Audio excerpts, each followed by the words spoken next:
Meus amados, eu peço a todos que abram o coração e vamos ouvir a palavra de Deus. Amém? Agora são exatamente 7h25. Pastor, dormimos uns 40 minutos, um pouquinho mais, um pouquinho menos, senhora administra.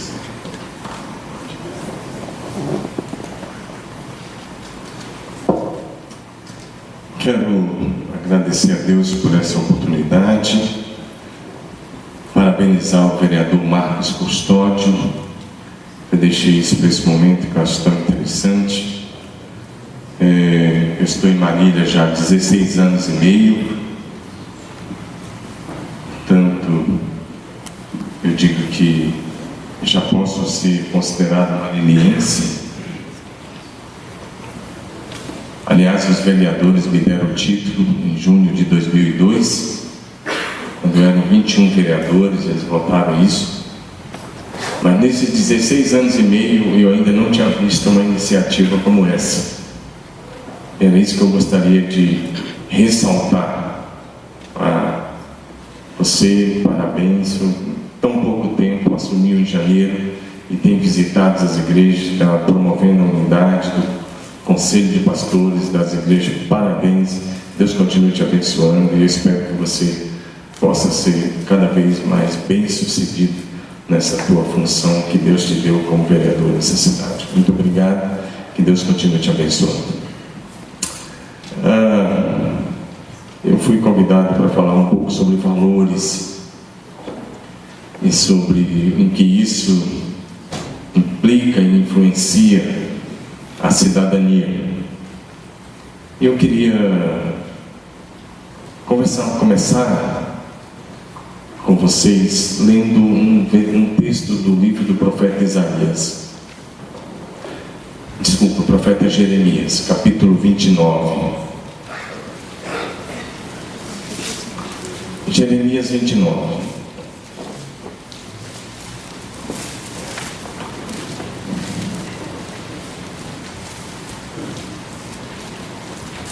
Jeremias 29, dos versos 5 a 7. Edificai casas e habitai nelas, plantai pomares e comei o seu fruto, tomai esposas e gerai filhos e filhas, tomai esposas para vossos filhos e dai-lhes vossas filhas e maridos, para que tenham filhos e filhas. Multiplicai-vos e não vos diminuais. Procurai a paz da cidade, para onde vos desterrei. Orai por ela ao Senhor, porque na sua paz vós tereis paz.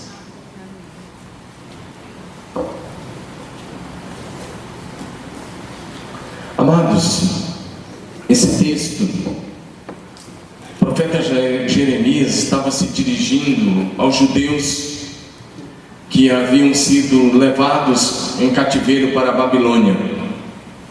E em chegando lá, eles não queriam nem casar-se, nem construir casas e nem plantar. Ou seja, não estavam somando na cidade. E isso porque os falsos profetas estavam dizendo a eles que o cativeiro seria curto, seria de pouco tempo, e eles então não precisariam fazer isso. Então o Deus eterno levanta o profeta Jeremias e diz: olha, construam casas, habitem nelas, casem-se, construam famílias saudáveis, casem seus filhos e suas filhas, para que eles possam construir família, vocês possam multiplicar a descendência de vocês. E Deus diz mais: orem pela paz da cidade, porque se a cidade tiver paz, vocês viverão em paz. Essa foi uma palavra direta, porque eles iam ficar 70 anos lá, e naqueles 70 anos eles tinham que somar com a cidade, eles tinham que ser produtivos, eles tinham que influenciar a cultura, tinham que influenciar a fé, tinham que influenciar a vida da cidade da Babilônia, onde eles estavam. E Deus queria que eles fossem agentes de transformação da cidade.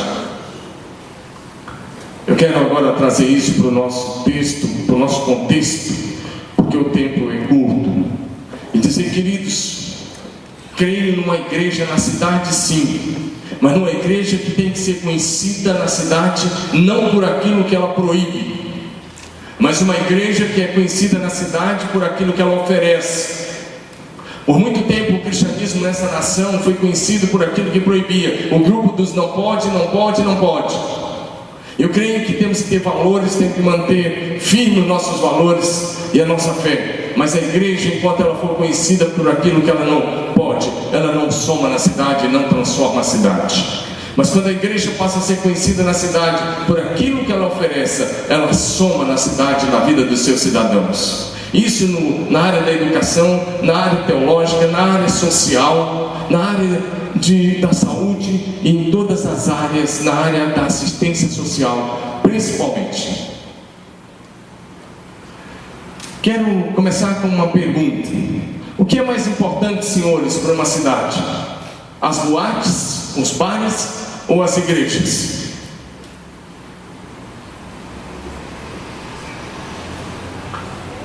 Vivemos um momento no país onde as pessoas já olham para pastores com o nariz torcido e com razão.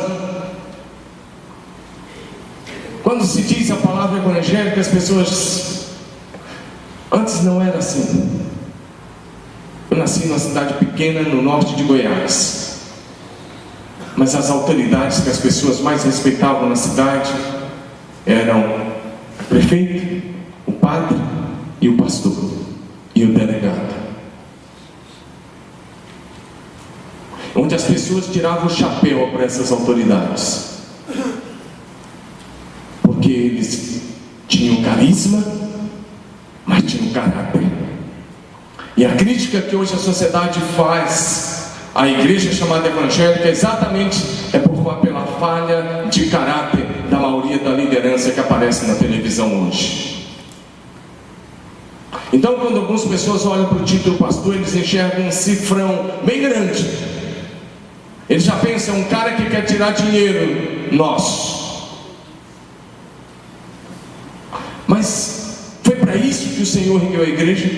Foi com essa motivação que a igreja foi colocada na cidade? Biblicamente, a igreja foi colocada na cidade de acordo com as palavras do Senhor Jesus, para ser sal e luz.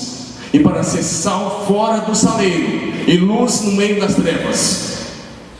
Ou seja, a igreja foi colocada na cidade para ser padrão, para ditar o padrão da moralidade, o padrão da ética, o padrão da política, o padrão social. Eu tenho alguns documentários que posso oferecer aos senhores de quando a igreja passa a ser conhecida por aquilo que ela oferece. Por muitos e muitos anos, Cali, na Colômbia, foi conhecida como um dos principais cartéis de tráfico de droga do mundo e um dos maiores do mundo.